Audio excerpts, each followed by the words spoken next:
There has been some crazy drama since last season FNCS. Pollo has dropped his FNCS winning team of Acorn and Ages, and he's now back to playing with Peterbot with their third Colt. And these guys, in my opinion, are looking unstoppable for FNCS. They've already won their very first tournament this season, and I'm going to explain exactly what makes them so unstoppable, why they are guaranteed to win FNCS this season. Even if they have the worst season ever, I still think they're going to be winning FNCS because of how strong they are based on this one tournament that I've watched. Please leave a like, and let's get straight into this with these guys. Early game, that's by far the strongest out of any team in NA. All right, the first reason why I think Peterbot, Pollo, and Cold are basically guaranteed to win this FNCS is just take a look at how good their drop spot is. Of course, they're landing at Crime City, which is the best spot this season, but don't just look at what Cold is doing right here. Look at what his teammates are doing. Peterbot is way up here to the north. He's claiming this extra bit of building so he can get to the black market guaranteed as well later on. And Pollo is doing the most interesting thing is he is landing right next to the train, as you guys can see right here, and he's going ahead and getting a load of thermite to start this train vault fight.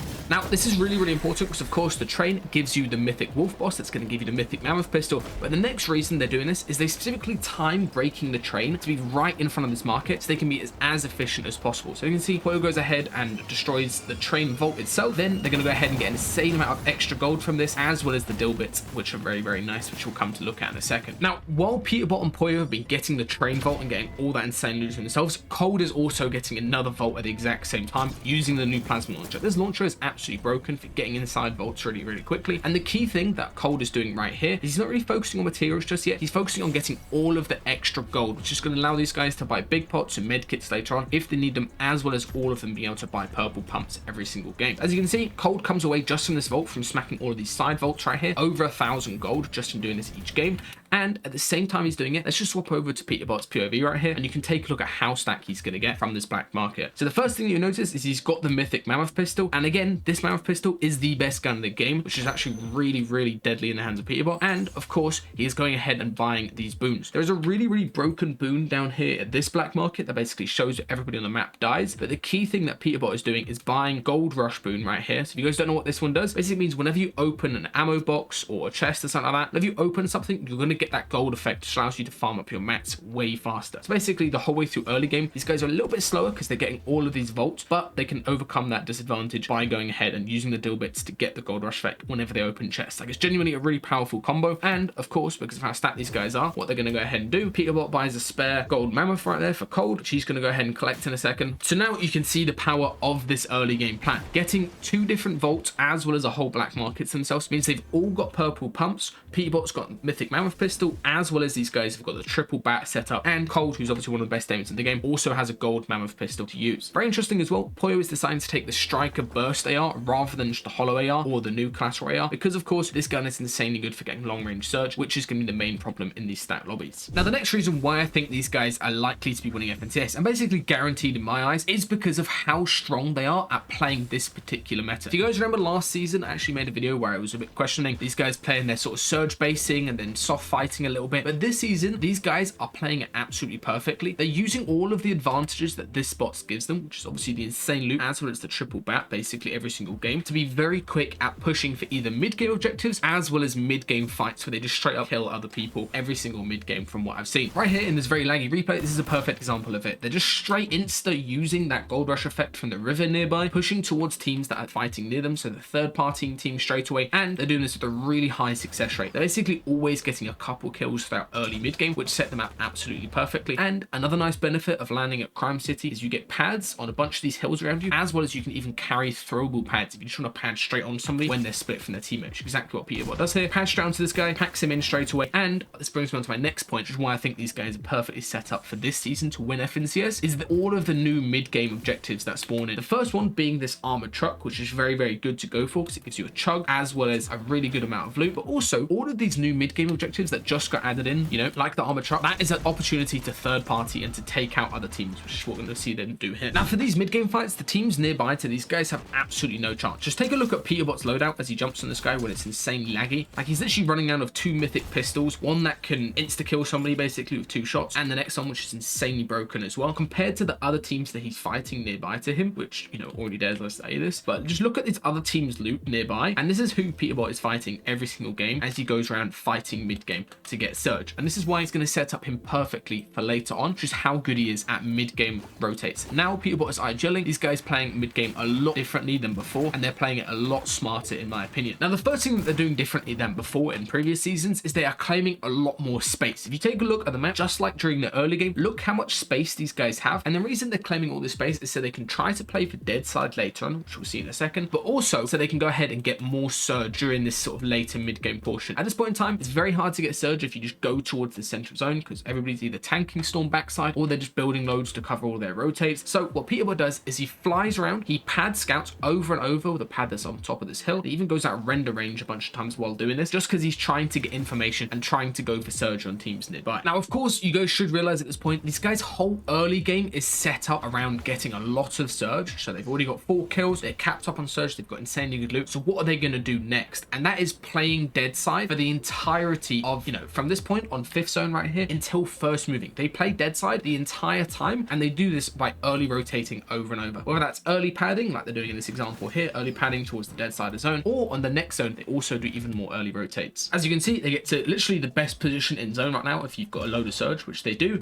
they get themselves into this really, really good spot. And as soon as zone pulls, they're going to go ahead and early rotate, refarm on the way, not pausing and not blocking anything like that, and get to the dead side. And this is where it brings me to my next point, is they play these expanding sides of zone, and specifically the dead side when it expands, really, really well. So they're sneaking at the back of zone right here. And what they go ahead and do is as the zone expands out, as you can see here, it's like expanding wide, they're going to stick outside of the zone and then sneak in at the very, very end. And this allows them to have the best position in the game over and over repeatedly. So as you can see, Peterbot does it absolutely perfectly, uses the line of sight of the hill, gets up onto this dead side position right here. And as soon as the next zone swaps, very nicely as well, I should mention, is Cold is sort of holding the back and making sure nobody's coming in behind them. As soon as the next zone swaps here in a second, you're going to see these guys insta early rotate again. It's always Peterbot now that he's back to IGLing and he's, you know, not having to listen to another IGL telling him what to do. He's always early rotating, getting to these positions. And this game, including the next one that we'll look at in a second here, was absolutely easy, like genuinely easy. He makes the game look very easy because of how strong their early game is, how strong their mid game is, and then how good and efficient their mid game rotates are at this point on out. Every other team, if you look here, is struggling. They're running into each other. They're having a tough time rotating, no mobility. But whereas these guys are perfectly holding the edge of zone, getting loads of Surge, loads of elims with these double mammoth pistols that they've got. And of course, they're having a very, very easy time of just cruising into endgame with cap mats as well as cap heals, which is a very important thing we'll take a look at in this game where they play low ground. Even here, where Cold gets headshot sniped and taken out, these guys still have enough heals to sort of immediately regroup from this. And I want to explain how they rotate this zone specifically. This zone is one that would be pretty easy with the mask last season or even the blade, but this season is a lot more challenging. So let's go ahead and swap over to Peterbot's POV. The first thing that he does is he tries to play from a high layer. High layers always make it easier to rotate, especially when there's a team in front of you. It's a lot easier to rotate from a high layer rather than rotating down on low ground with a load of other people. Then the next thing, just like earlier, is he is waiting for this portion of zone. You can see here the outline where my cursor is. He's waiting for that to expand up, and it's going to allow these guys to get into this position right here. Rather than forcing along the top of all these other teams, he's waiting for that side of zone to expand and make it much easier for them to rotate. They use a gold splash. They don't have to use their bats at this point since Peterbot dropped his, and they go ahead and pause very, very nicely here. It's really important if you're an IGL, just quickly, you should always be pausing when you're doing a long rotate and breaking it down into your teammates. Because of course, what's going to happen this season is one of you is probably going to get shot by a mammoth pistol or beamed by a hollow AR. Always good to pause and make sure your teammates are able to regroup with you when you're doing these rotates. Then, exactly like I was saying, these guys are going to go ahead and stick to the outside of zone right here. They're going to go ahead and hug the outside of zone,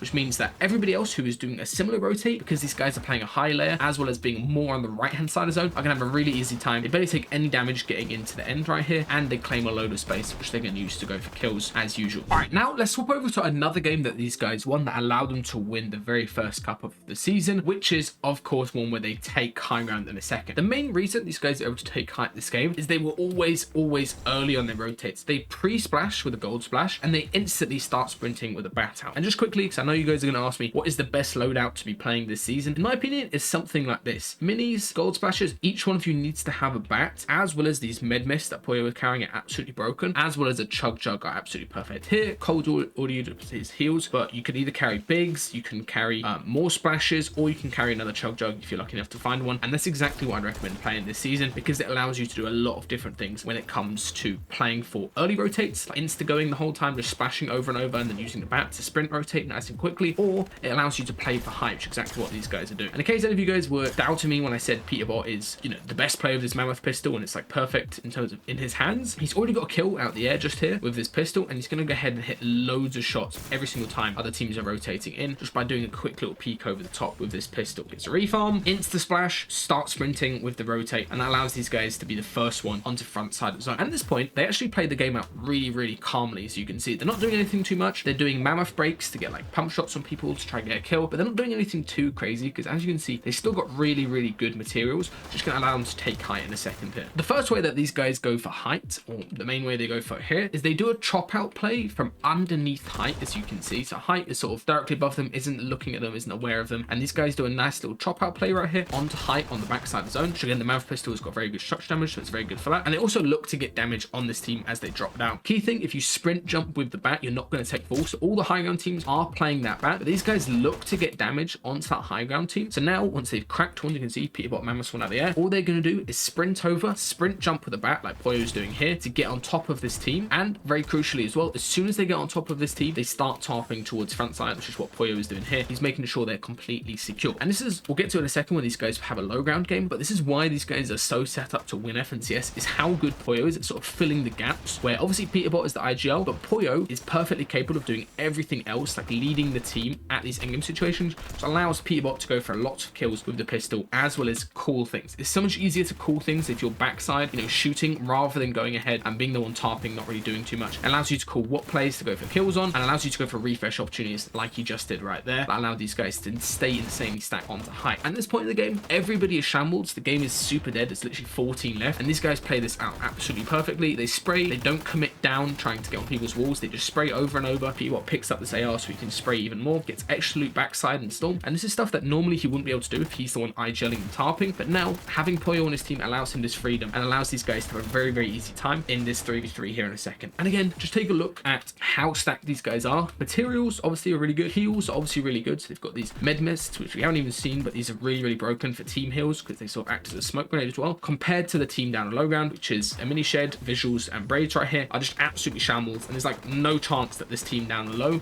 has any hope of winning this fight. Even though they get a bit of time to heal up right here and shoot back a little bit, there's just no chance when you're peeking up against that many revolvers and mammoth pistols. There's basically no chance that you can win these 1v1 situations. All right, now let's go take a look at a game where these guys played low ground rather than height. They didn't get an opportunity to chop out height. They went for it, didn't quite work out, but they were able to win the game completely from low ground, which is why I think these guys are so versatile for winning FNCS. Now at this point in the game, this is back to the first game that we were watching earlier. This is where these guys start playing very differently than they did where they were playing up on height. Is Pollo completely takes over, and he calls for these guys to play low ground in a second here. So you can see they're down on low ground. This is second moving they're in right here, and they're running a little bit low on, you know, heals and things like that. They've only got splashes remaining. So what they decide to do is make a very interesting call, which is just max playing low ground. If we swap to Pollo's POV here in a sec, the very crucial thing as these guys play low is they are always being early, getting towards the front side of zone. You can see they're basically hugging the front side of storm, expanding up, and they're claiming loads of space. Not just space, you know, through zone, but also space wide on zone. As you can see right here, they're claiming always a 2x2 basically on front side. So if anybody was to come near them in a second, they would have all of the edits and the ability to drop down this other team, exactly like Pollo's doing. Now look how much space these guys have got to go for, you know, double mammoth plays, dropping people down while they're playing down a low ground. And also Pollo, because he doesn't need to worry too much about going for kills, that's not necessarily his role anymore. He's quite happy here just sitting on 0 kills, tarping front side. He is able to constantly make sure these guys are secure and constantly allow Peterbot and Cold to do what they're best at, which is of course getting kills. All right, now as we come into final moving, you can see how easy this game has been for these guys down at low ground. And one thing I want to note is they did try to go for height earlier, but they realized there was already an established team up on height. So what's the point in griefing yourself going for height? It's better to just do very simple things, like right here, Peterbot's doing a nice little mammoth floor replace, getting a free kill on a solo who's trying to play one layer above them, and they're constantly getting these kills and staying super stacked. And this is the benefit of how strong their early game was, sets themselves up to play dead side, is now at this point in time, it's final moving down on low ground. And if you just take a look at what these guys are doing, they're chopping out the height team, griefing the height teams that's fighting each other, and basically getting even more kills on solos that are running around them, all this space that they've got. This is called the airport strat, where you basically make a massive load of space down on low ground, rather than just having a single tarp, which is a lot harder to get kills. You're basically way easier to get kills, way better line of sights when people drop on you. And now, as it comes down to this 3v3 situation, normally you might favor high ground, but if you know anything about Fortnite, if you just look at the amount of mats that these guys have got down low ground, it's basically impossible to lose this. And if we swap over to the heights POV right here, they are absolutely cooked. There's like 0% chance these guys win this fight, even if they play it absolutely perfectly. And they definitely didn't play this bad. The thing is, when low ground is has got that many materials and they're all playing together, making sure they're all peaking together and 200 HP together. Basically impossible to get an opening knot. One of these guys goes down to start off with, then he gets dropped down by the mammoth pump combo, which has literally 0 delay on it. It's kind of broken. And of course, the next guy is going to go down in a 3v1. And this whole team literally got eliminated within this single tile right here. As soon as these guys decide to turn up the tempo and actually fight the other team, rather than just playing down a low ground, this other team just gets wiped out straight away. And this is the very, very first tournament of the season that these guys have already won. And I'm very confident in them winning grands this season. They can play high ground really well, as you saw earlier. They can take height very well. But also, if height is like way too established and stacked like it was earlier, just way too stacked up on height, there's too much going on, these guys are 100% capable of winning down a low ground. And especially with Pollo actually playing his role really well, just tarping down a low, and then Peterbot being able to do what he's best at, which is using the mammoth, using the mythic pistol, actually getting refreshes rather than just tarping the entire end game. These guys are 100% likely to winning FNCS in my opinion. Let me know what you guys think down in the comments. Is there anybody that can beat these guys in FNCS this season? Personally, I don't think so. Even as good as Acorn was last season, I don't think he's able to win this season with how strong these guys are set up.